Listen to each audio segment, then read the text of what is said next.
Hi everyone and welcome back to my channel. So in today's video I am going to give you a garden tour. So this is the May update and I want to show you guys everything that's going on in my backyard. Now we are going through the Alberto tropical system and it's been quite a rainy weekend. It's probably just getting better now, but it's been a washout for the past 3 days. So I just want to take you for a quick tour around before the rain starts again. This here is my Vanda Emma Van Deventure, and she is adapting so nicely to my palm. I purchased her in March at an orchid festival, the Fairchild Garden one, and she's doing so good that she's even thrown out a flower spike. So I am going to be getting beautiful blooms from her soon, and I will show you guys what she's going to look like once she blooms. So that's exciting, and I'm also very excited on how the roots are starting to grab onto my bark. So look at this. This one here is already attached. That root is nice and secure there. And everything is slowly going towards the bark, and eventually all of her roots will wrap themselves around. That little root there is already attached. So all of these roots will find their way to attach to that palm. And hopefully she'll like to be on here. You know, look at how, she's happy. She's thrown out a little flower spike there. So hopefully it'll be a good place for her to be. I had other Vandas attached, which I had to remove. But this one here seems to be liking it, so we'll see. So far, so good.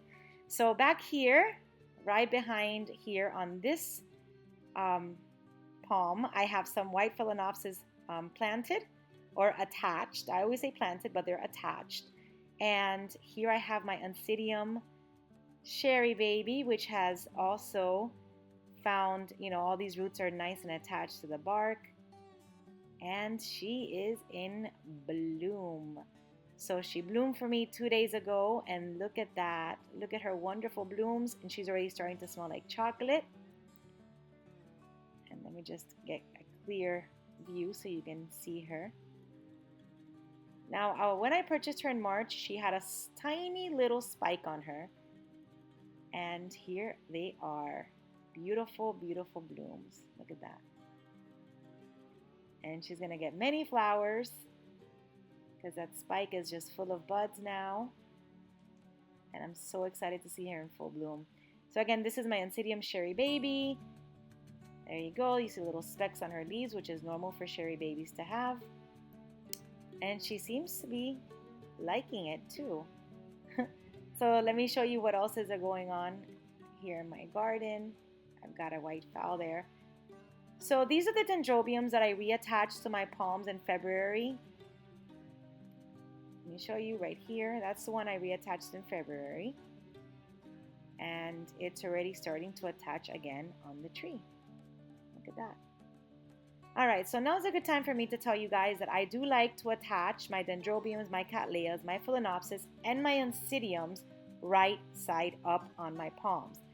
Many of you guys have shared some concerns about why I like to plant them right side up. Now, I've never had any issues with crown rot or root rot. My biggest issues are the branches on top, all the way up here. When they decide to come down, they do take with them some flower spikes or even the whole orchid. So that is my biggest concern out here in my yard. I never have any problems with crown rot or root rot. You know, I am in South Florida, which is very hot, very humid. So by the end of the day, most of my orchids are very dry. So they don't sit, the crown doesn't get a lot of, just standing water, and they get pretty dry. So that's mainly why I'm able to attach them right side up. I've never had an issue, but trust me, if I do encounter any issues, here's my white fowl. If I do encounter any issues, I will attach them backwards. But as of now, I haven't had a problem. All right, so right here, I have another dendrobium that I attached in February. And if you see my videos, I will also link on video below of me attaching them. You will know I attached this one in February, and it is so, look at those roots. They're just doing so well. I'm getting new root tips and new roots, and they're all attaching. I can probably detach the pantyhose already and it'll stay. I just, I just let it disintegrate on its own. I don't really like taking anything off just in case. All right, and here is my jasmine. Now this is a jasmine ivy, which I have around, which smells delicious. And down here I have my gardenias, which also smell delicious. Look at that gardenia right there. So my gardenia bushes, they just bloom every spring and throughout summer, and they smell amazing. All right, so right here I've got my yellow phal, which has been blooming for me since January, and she's doing amazing. Look at that. And sorry about the fast motions. I don't realize it. I hope I'm not making anybody dizzy. All right, so here in this palm, I did try and I did attach a dendrobium backwards. And look at that growth facing upwards because they all want to go up towards the sun. And that's already starting to attach also. So I attached this one about a month ago and I did it backwards just because I want to see what happens. You know, all the rave about putting them upside down. Let's see if they like it. They like it to be upside down. See if she likes to be like this. I'm trying to take these pantyhose off. Sometimes they look so ugly, but for the sake of having my dendrobiums and my phals and my cattleyas safe, I just like to attach them with that pantyhose. All right, so here's more phals. Here's a beautiful phal up here, which is orange and fuchsia. That fuchsia lip is amazing. And that dendrobium right there. It's beautiful. All right, so here's my gumbo limbo with my beautiful phals attached. I usually like to attach mainly white phals in this gumbo limbo. They love it out here, and I have beautiful flowers all year round. If it's not from one, it's from another, but there's always something blooming on this gumbo limbo. All right, so back here is my mango tree, which is almost ready to eat. I'm waiting for it to get ripe, and hopefully I will get the mangoes before the birds and the dogs do. And that's ready to eat very soon. Here is another look at my yellow phal. All right, so now here are my cattleyas, and look at that fallen branch right here. That one comes from this humongous royal palm all the way up there. Now those branches are the main cause of me losing orchids. If there's anything in its way, those humongous branches will rip it right off the palm, whether it's Cattleyas or Phalaenopsis. Oh, it's terrible. So anyway, here is my Cattleya. Now this is probably the biggest Cattleya I have out here. She gave me 7 beautiful blooms this year. And there are more Cattleyas attached over here. Now I also have some seedlings, which I purchased in February, that are doing very nicely, and they've already started to attach. Look at those roots already. Nice and attached to the bark. And back here I have a just bloomed Cattleya. So right here is my parade, my star parade volcano queen. And look at how beautiful she is. The petals are a little bit fried because of the strong winds and rain we've been having because of this Alberto. It's not even hurricane season, and we're already dealing with all these tropical storms. So that's the Cattleya right there. I planted her as a seedling. She's gotten super big, and she's given me a total of probably 7 to 8 blooms since I've attached her. And look at that beautiful lip. I love this Cattleya. It smells amazing and it's beautiful. And normally it gives about 3 to 4 blooms per spike. Okay.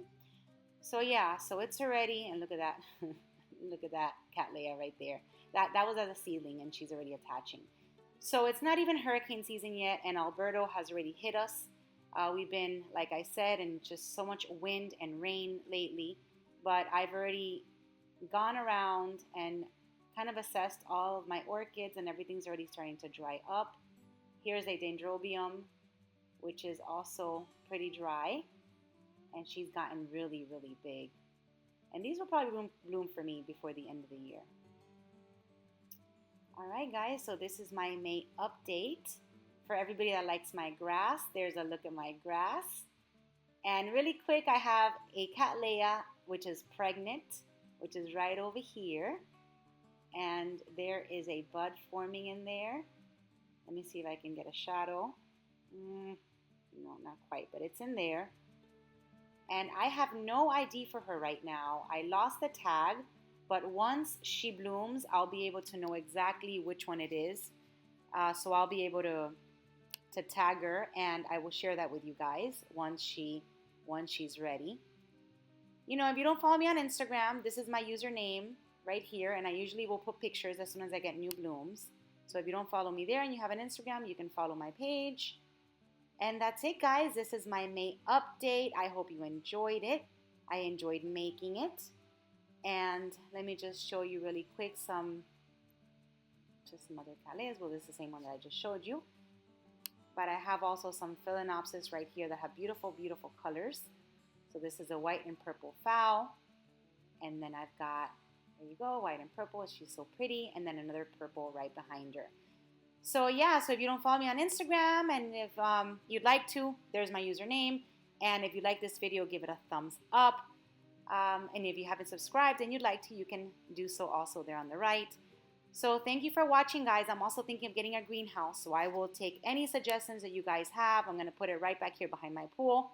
And that's all for today's video. Thank you for watching, and I will see you in the next one. Have a wonderful, wonderful day. Bye-bye.